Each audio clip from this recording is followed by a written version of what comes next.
Ay, may hapon di sa tanan, no? Nagpahibalo lang dito kung nagpahibalo lang ko sa inyo sa katong mag-apply og mason. Mason ang among kailangan na. Ang mason, kamo na'y bahala sa inyo ang helper magkuha. Mason lang among kailangan. Kinsa to'y gusto mag-stay in na ibang house. Walay problema, pwede mo mag-stay in, pwede mo mag-stay out. Pero katong layo, pwede mo mag-stay in. Karong Lunes, karong Lunes, pwede na mo magsugod. Tapos magkita ta dito sa Kuwa, Buhangin. So naa dito kung wala mo katuod o wala mo kabalo, pwede mo mutawag o pwede mo send sa Kuwa.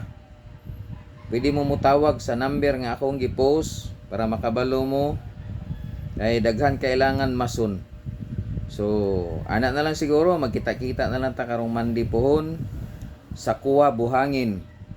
So shout out ta sa katong nangita og trabaho ha. Kailangan na mo mason. Dako kay ni nga trabaho. Building ni. So ana na lang. Og daghan salamat sa tanan. Magkita na lang ta karong Monday dito pohon sa Kuwa, Buhangin. So daghan salamat. Ayaw na mo kabalaka sa inyong tulugan kay nanay tulugan dito. Nya kontak na lang mo.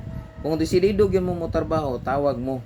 Ayaw walay abilain available, mason lang gyud ang ginapangita, mason lang. So daghan kay salamat.